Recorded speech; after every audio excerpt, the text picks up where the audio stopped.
जो गृहस्थी पर स्त्री से संपर्क रखता है, जो गृहस्थी पर पुरुष से संबंध रखती है, उन्हें महाराज तामस नाम का नरक प्राप्त होता है। जिस नरक में बड़े बड़े महाराज स्त्री पुरुष होते हैं और लोहे को जैसे जलाते हैं तो लोहा लाल हो जाता है, उस आकृति में वो होते हैं और उनसे उन्हें चिपकाया जाता है।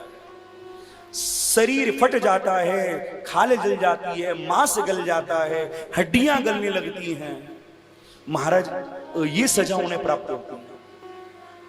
जो किसी को महाराज झूठा खिलाते हैं उन्हें रूरूह नाम का नरक प्राप्त होता है। कभी किसी को झूठा नहीं खिलाना चाहिए। मां बाप की सेवा ना करना, मां बाप को ऐसे ही छोड़ देना।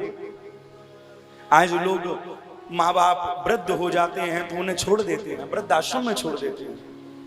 ऐसे लोगों को महाराज महारौरव नाम का नरक प्राप्त होता है, जो अपने मां बाप के सगे नहीं है।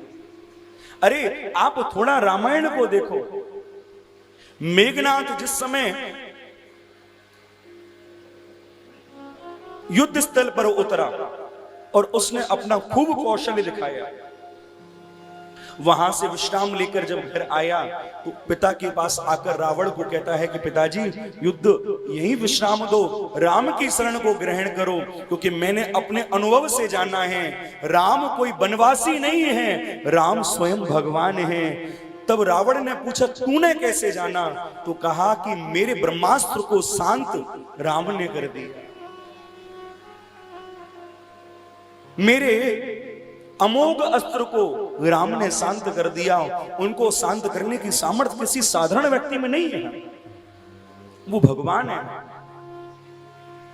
आप क्षमा मांगकर सीता लौटा दो। रावण कहने लगा मेघनाथ, लगता है शत्रु के बल को देखकर तू भयभीत हो गया। ये युद्ध मेरा है, मैं इसे लड़ लूंगा, तू जा, तू आराम कर। तब मेघनाथ क्या कह रहा है उसे सुनो।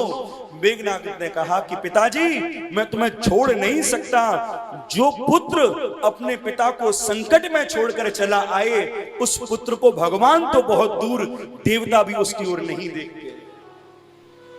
जो अपने पिता को संकट में छोड़ आए, और इस समय संकट लंका पर है, शत्रु बाहर बैठा है, मैं आपको अकेला नहीं छोड़ सकता। और जो पुत्र अपने माँ बाप को महाराज जो पुत्र अपने माँ बाप को वृद्धाश्रम में छोड़कर आते हैं, अपने माँ बाप को कष्ट देते हैं, उन्हें सताते हैं, उन्हें यह महारौरव नरक प्राप्त होता है। उस नरक में महाराज ऐसे ऐसे कीड़े हैं जो यहां से घुसेंगे, यहां से निकल जाएंगे, पूरा शरीर चाय की छन्नी जैसा बना देते हैं, क्योंकि उन्होंने उसको कष्ट दिया जो उन्हें संसार में लाया। ये जीवन में याद रखना, अपने घर में एक तो जो रोगी हो वो रोग के कारण चिल्लाए नहीं।